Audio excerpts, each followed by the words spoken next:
Oh my god.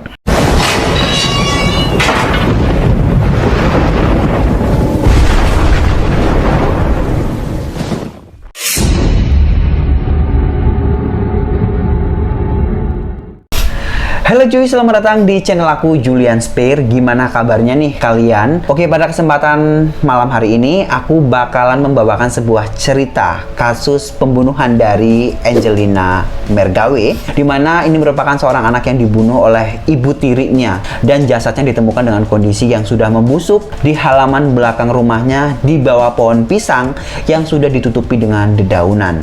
Seperti apa kisahnya? Langsung saja kita ke ceritanya. Let's go.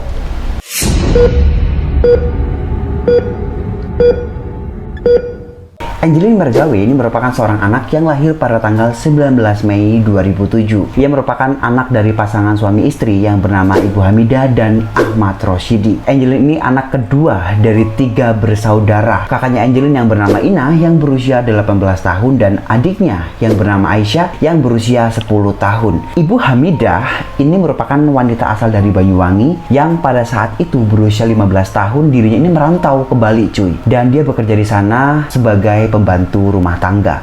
Nah, dari situlah dia ini bertemu dengan Ahmad Roshidi, ayah kandung dari si Angelina yang merupakan kuli bangunan. Setelah menjalin hubungan cukup lumayan lama, mereka ini memutuskan untuk menikah, dan setelah dari pernikahannya tersebut mereka dikaruniai 3 orang anak. Namun setelah kelahiran di anak ketiga, hubungan keluarga ini sudah mulai retak cuy. Maka dari itu mereka ini memutuskan untuk bercerai. Nah, setelah bercerai, ini Angelina, kakaknya dan adiknya ini hidupnya tuh mencar-mencar cuy. Si Ina, kakaknya Angelina ini tinggal bersama saudara dari ayahnya, sedangkan si Aisyah, adiknya Angelina ini tinggal bersama neneknya. Dan si Angelina ini sendiri ini diadopsi oleh seorang perempuan yang bernama Margaret Christina Mergawe.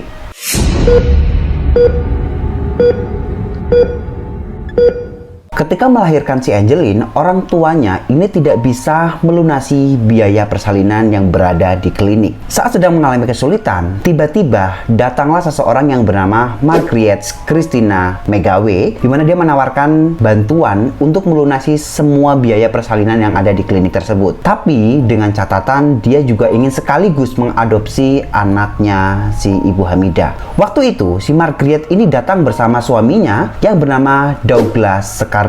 Untuk keperluan tersebut, si Margaret ini mengeluarkan biaya sebesar 1,8 juta dengan rincian 800.000 ini untuk biaya persalinan dan 1 juta ini untuk biaya pemulihan Ibu Hamidah. 3 hari setelah lahir, si Angelina ini langsung dibawa oleh Ibu Margaret, dan saat itulah dirinya tidak pernah bertemu kembali dengan orang tua kandungnya. Ketika Angelina ini dibawa, jadi Angelina ini belum dikasih nama sama orang tuanya. Jadi nama Angelina ini diambil dari nama orang tua dari Ibu Margaret yang bernama Angelina Sumilat. Nah, di dalam proses adopsi ini ternyata si Douglas ini tidak ikut campur cuy. Sehingga pihak yang terlibat di dalam surat perjanjian itu hanya si Margaret saja. Dan bahkan pengadopsian ini sebenarnya belum disahkan oleh pengadilan. Akta pengakuan pengangkatan anak nomor 18 tertanggal 24 Mei 2007. Sebenarnya cuy, proses adopsi ini tidak sesuai dengan prosedur dari tata cara pengadopsian anak. Jadi makanya Komnas Perlindungan Anak ini sempat ingin mengembalikan hak asuhnya itu kepada orang tua si Angelina. Di dalam surat perjanjian itu telah dituliskan klausul kalau ternyata si Margaret ini harus menyayangi si Angelina seperti anak kandungnya. Namun kenyataannya terakhir yang dialami oleh si Angelina, justru Angelina mendapatkan perlakuan yang sangat-sangat tidak wajar. Sehingga Bapak Roshidi, ini orang tua dari si Angelina, ini sangat menyesal telah membuat perjanjian tersebut. Bagian lain dari perjanjian itu menuliskan bahwa si Angelina ini akan menjadi ahli waris Ibu Margaret. Sementara ibu kandung Angelina ini justru malah melepaskan hak warisnya yang melekat pada si Angelina. Selain itu pula, orang tua si Angelina ini sepakat bahwa dirinya tidak diperbolehkan menemui Angelina sebelum Angelina berusia 18 tahun. Angelina ini diterima di keluarga Margaret seperti anak kandung, jadi tidak akan dibeda-bedakan. Dan bahkan dia juga memiliki 2 kakak angkat, yaitu Yoveni Caroline Mergawe yang berusia 45 tahun dan Christina Telly Mergawe yang berusia 36 tahun. Si Angelina ini tumbuh dan berkembang sebagai anak yang ceria, dan bahkan dia berkomunikasi dengan dengan menggunakan bahasa Inggris. Jadi keluarga si Margaret ini bahkan sempat berpindah-pindah cuy. Dari Pekanbaru, pernah pindah juga ke Bekasi, dan terakhir dia pindah di Bali. Ayah angkat Angeline, si Douglas ini sangat sayang banget dengan Angeline. Tapi sayangnya si Douglas ini meninggal dunia pada tanggal 17 September 2008. Nah dari situlah si Margaret ini kayak tampak terpukul atas meninggalnya si Douglas. Dalam pengasuhan Margaret yang notabene sebagai orang tua tunggal, pada tahun-tahun terakhir si Angeline ini justru banyak mengalami yang namanya kekerasan, baik itu secara fisik maupun mental. Dan bahkan diketahui pula ibu Margaret ini tiba-tiba berubah menjadi orang yang temperamen, orang yang mudah banget emosi cuy. Bahkan dari foto-foto yang ada serta kesaksian dari gurunya, tampak terakhir ini si Angeline ini mengalami penurunan berat badan yang secara signifikan. Bahkan Angeline juga tinggal di rumah yang tidak layak huni karena dikelilingi oleh kandang ayam dan bau yang tidak sedap. Padahal cuy, si ibu Margaret ini bisa dikategorikan memiliki perekonomian yang kecukupan. Setiap harinya si Angeline ini diberikan tugas cuy sama ibu Margaret untuk mencuci baju, kemudian mengepel, membereskan rumah, memberi makan ternak, ayam, anjing, dan kucing. Apabila si Angeline ini lupa melakukannya, si Angeline ini akan dihukum cuy. Coba kalian bisa bayangin gak cuy? Padahal ayamnya itu tuh bukan cuma 1 ekor cuy, melainkan lebih dari 10 ekor. Anak sekecil itu sudah diberikan tugas untuk membereskan rumah, mencuci, mengepel, dan lain-lain. Ini aku rasa ibu Margaret ini benar-benar something wrong. Akibat tugas yang diberikan oleh ibu tirinya, si Angeline ini sering sekali telat ketika datang ke sekolah. Dan bahkan teman-temannya, gurunya juga menanyakan ini kenapa kok Angeline bisa telat terus setiap datang ke sekolah. Bahkan ia juga pernah dilaporkan oleh temannya kalau setiap Angeline datang ini tuh bau badan banget cuy, kayak bau badan, bau kayak tai ayam cuy. Dan setelah dilihat ternyata di rambutnya Angeline itu banyak sekali kotoran ayam.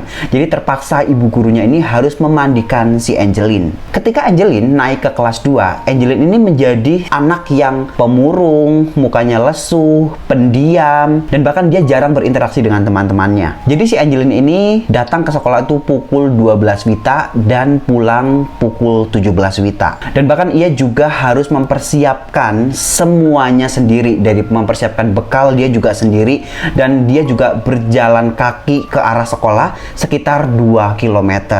Rutinitas pekerjaan yang diberikan kepada Angeline ini justru membuat Angeline ini menjadi sering kelelahan, bahkan dia juga sering tertidur di kelas. Namun memang si Angeline ini kan tipe orang yang tertutup, dia tidak bercerita kepada siapapun, bahkan guru ataupun teman-temannya. Tapi gurunya ini kan karena penasaran ya cuy, dia itu mendesak Angeline untuk bercerita, ini kenapa kok kamu sering datang terlambat, tiba-tiba kamu menjadi orang yang pendiam, jarang berinteraksi dengan orang. Otomatis kan guru ini bakalan menerka, ini anak mesti ada sesuatu yang ditutupi. Setelah gurunya ini menanyakan kepada Angeline, dan barulah dirinya ini mengaku kalau dirinya ini emang sering pusing ketika datang ke sekolah karena dia jarang makan. Mengetahui hal tersebut, gurunya ini memanggil si ibu Margaret dan menanyakan apa betul si Angeline ini setiap berangkat sekolah itu tidak sarapan. Tapi si ibu Margaret ini justru malah membela diri. Katanya si Angeline ini setiap berangkat sekolah itu memang tidak mau sarapan, hanya meminum susu. Padahal kenyataannya ketika Angeline di sekolahan dikasih makan, dia habis 2 piring cuy. Kan tandanya kan dia benar-benar kelaparan. Tapi kenapa ibu Margaret ini tidak menceritakan sebetulnya? Mengetahui keadaan yang dialami oleh Angeline, kepala sekolah ini berencana ingin mengambil alih hak asuh dan sekaligus ingin mengadopsi si Angeline. Tapi sayangnya ibu Margaret ini melarang karena si Angeline ini memiliki tugas dan kewajiban yang harus dikerjakan di rumahnya.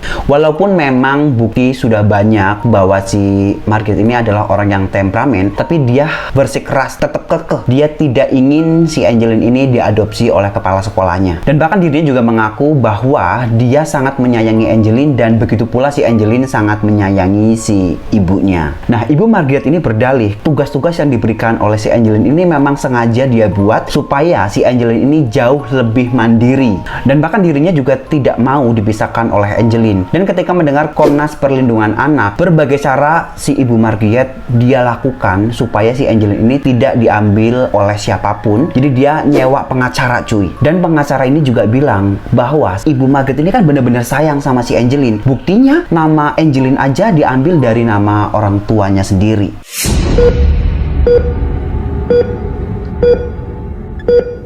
Kasus yang menimpa Angelin pertama kali mengemuka dengan beredarnya kabar tentang hilangnya anak tersebut. Kabar tersebut tersebar luas di jejaring sosial Facebook. Ketika kakak angkat Angelin yang bernama Christine ini menuliskan bahwa adiknya telah hilang dan mengupload sebuah status di halaman Facebooknya yang berjudul Find Angelin Bali Missing Child pada tanggal 16 Mei 2015. Sementara si Yoveni, kakaknya yang tinggal di Indonesia, ini juga membuat selembaran seperti kayak brosur dan menyebarkan di seluruh jalanan. Nah, keesokan harinya seluruh media sosial ini gempar nih memberitakan tentang hilangnya si Angelin. Berdasarkan informasi dari si Yoveni, kakak tirinya ini mengatakan bahwa si Angelin ini hilang ketika dirinya sedang bermain di halaman rumahnya pada pukul 15 WITA. Setelah tidak ada kabar sampai jam 18 WITA, barulah si Yoveni melaporkan kepada polisi terkait dengan adiknya yang hilang. Tim pencari anak hilang dari kepolisian ini mencari dari Denpasar sampai ke Banyuwangi,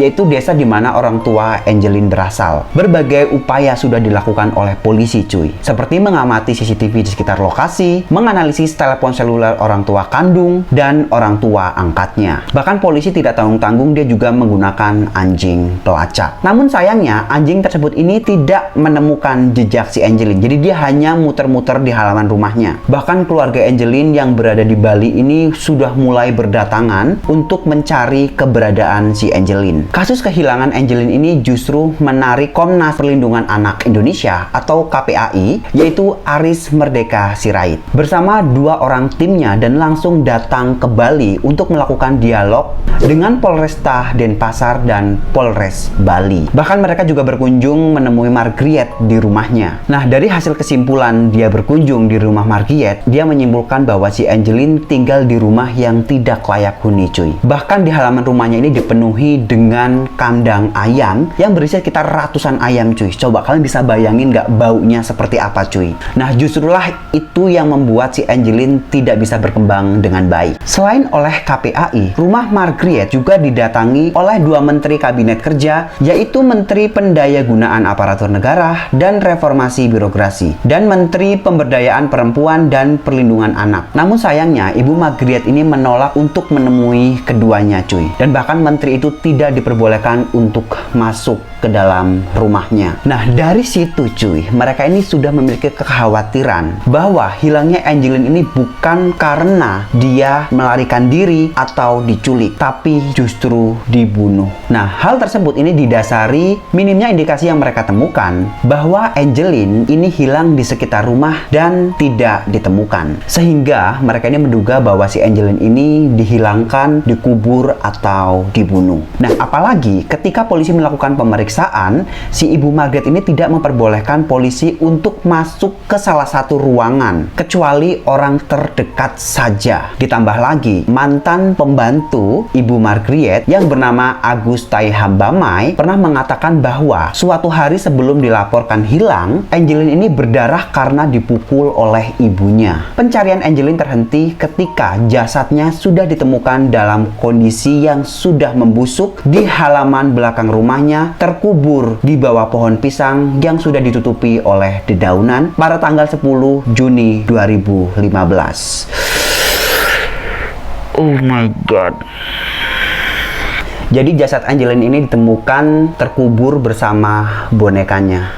Nah, dari situlah otopsi langsung dilakukan oleh pihak forensik Rumah Sakit RSUP Tanglah. Nah, dari hasil otopsi ternyata si Angelin ini sudah meninggal sejak 3 minggu yang lalu. Di tubuh jenazah ini ditemukan luka-luka kekerasan berupa memar pada wajah, leher, serta anggota gerak atas dan bawah. Di punggung kanan jenazah ditemukan luka sudutan rokok. Selain itu, ditemukan juga luka lilitan dari tali plastik sebanyak 4 lilitan. Bisa disimpulkan bahwa kematiannya si Angelin diakibatkan karena kekerasan benda tumpul pada wajah yang mengakibatkan pendarahan pada otak. Kemudian jasad Angelin ini dikubur di pemakaman Dusun Wadungpal, Desa Tulungrejo, Kecamatan Glenmore, Kabupaten Banyuwangi, yang merupakan kampung halaman dari ibu kandungnya.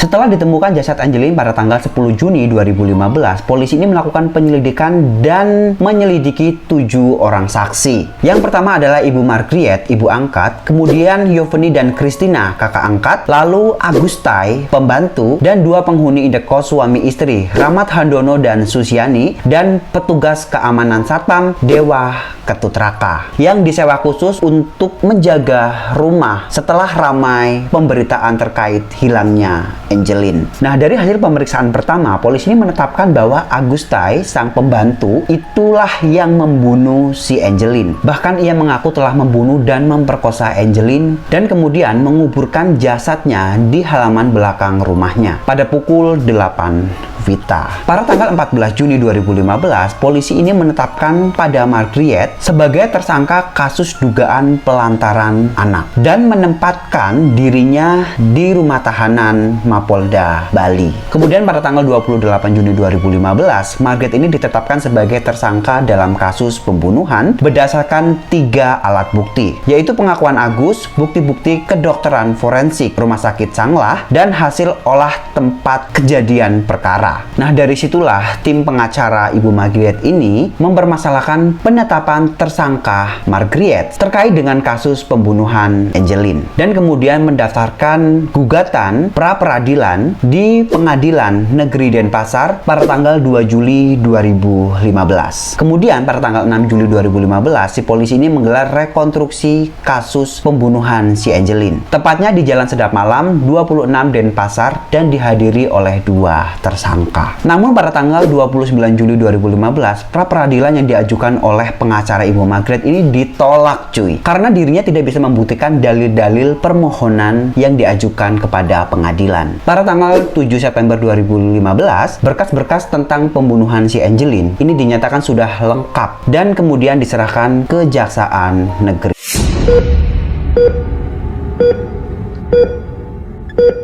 Sidang pertama kasus pembunuhan Angeline digelar pada tanggal 22 Oktober 2015. Pada sidang tersebut, jaksa ini menyebutkan bahwa Ibu Margriet ini menyuruh Agustai untuk menguburkan jasad Angeline dengan diiming-imingi uang. Bahkan Margriet pula yang menyuruh Agus untuk menyalakan rokok dan menyundut tubuhnya si Angeline. Nah, hal tersebutlah sesuai dengan hasil visum yang dilakukan oleh Rumah Sakit RSUP Sanglah, Denpasar, Bali. Dalam persidangan tersebut, jaksa ini mengungkapkan bahwa pada tanggal 16 Mei 2015, Margriet ini memukuli Angeline berkali-kali pada bagian wajah dengan tangan kosong sampai telinga dan hidung Angeline ini mengeluarkan darah. Pembunuhan Angeline ini dilakukan dengan rencana ingin menghilangkan jejak Angeline. Sementara dalam persidangan tersebut, ini Ibu Margriet ini masih kekeh kalau ternyata dirinya itu nggak pernah ngelakuin pembunuhan terhadap si Angeline. Bahkan dirinya ini mengatakan bahwa ia ini menyayangi Angeline seperti anak kandungnya sendiri, cuy. Nah, dari atas kasus ini, Agustai ini dipenjara selama 12 tahun dan dijatuhkan denda sebanyak 1 miliar. Pada hari Selasa 2 Februari 2016. Sebenarnya Agustai ini tidak didakwa sebagai orang yang membunuh Angeline, tapi dirinya ini kan telah membiarkan si Angeline dan menyebabkan Angeline meninggal dunia. Kemudian di hari berselang selanjutnya, si Margriet ini dituntut oleh jaksa dan divonis di penjara seumur hidup. Aduh, gila. Aku baca cerita ini benar-benar kayak apa ya? Ibu tirinya benar-benar tega membunuh dan dia berdalih kalau ternyata dia bukan pelakunya. Menurut kalian gimana, cuy? Komen di bawah. Oke, cuy, itulah kasus pembunuhan dari Angelina Mergawe yang benar-benar bikin kita untuk aduh, kasihan banget sih anak sekecil itu dibunuh dan kemudian jasadnya dikubur di halaman rumahnya. Coba kalian bisa berpikir gimana sakitnya yang dirasakan oleh si Angeline. Oke, cuy, jika kalian suka sama video ini, jangan lupa tekan tombol subscribe, like, dan komen, dan share ke sosial media kalian. Dan aku akan bikin next video selanjutnya yang menarik. Jika kalian punya ide atau aku ingin membahas video apa selanjutnya, kalian bisa tulis komentar di bawah. Dan see you, sampai jumpa.